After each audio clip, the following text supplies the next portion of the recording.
J'ouvre ma prière par le signe de croix et me rends disponible à Dieu. Je lui offre ma volonté, ma mémoire, mon intelligence et mes intuitions afin de mieux l'aimer et le servir. Je lui demande une grâce. Cela peut être d'entrer davantage dans la solennité de la Pentecôte, ou bien de recevoir l'Esprit Saint afin de répandre le message de l'Évangile ou toute autre demande selon mon désir. J'observe le tableau de la Pentecôte du peintre Le Greco. Je m'attarde sur la composition, les couleurs, les personnages, les signes et symboles, les contrastes de lumière. Je peux retenir 3 points pour la méditation. La verticalité de la scène, les personnages en cercle et le don de l'Esprit Saint. Je me souviens aussi de l'Évangile selon saint Jean, chapitre 20, versets 19 à 23.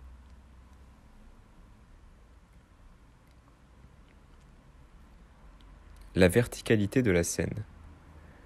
Le tableau s'inscrit dans un triangle inversé, accompagnant mon regard de bas vers le haut.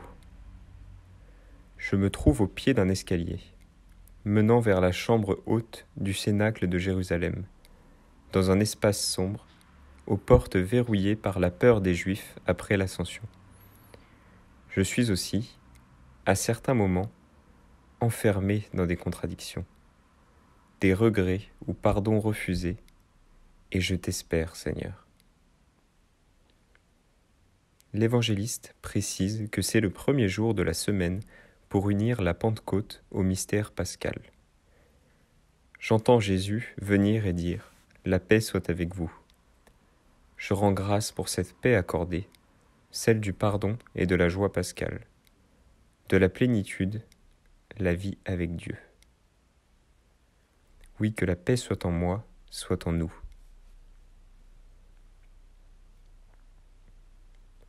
Les personnages en cercle.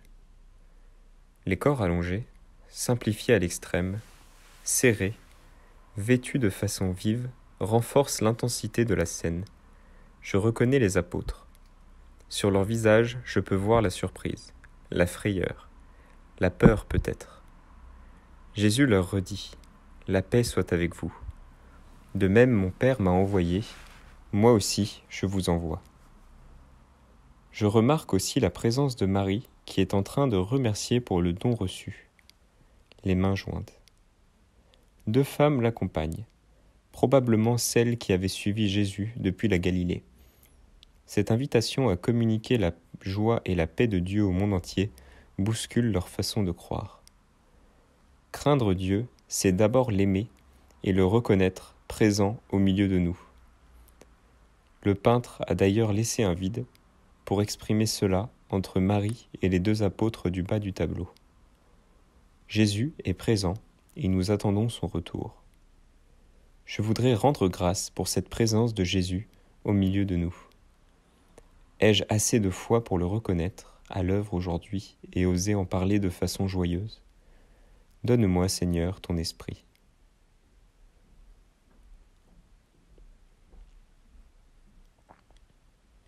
Le don de l'Esprit Saint. C'est dans un même mouvement que le Père accueille le don que Jésus fait de sa vie, en l'exaltant à sa droite et en nous offrant son esprit.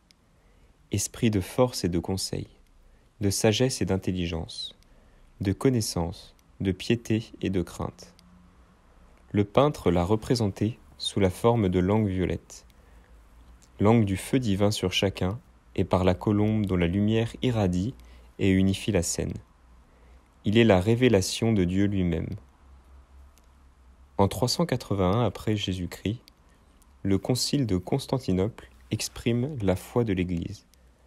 Un seul Dieu en 3 personnes, le Père, le Fils et l'Esprit en communion d'amour.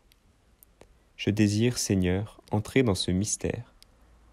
Quel est le don reçu ou à demander qui me permettra d'annoncer avec toujours plus d'audace ton amour, Seigneur ?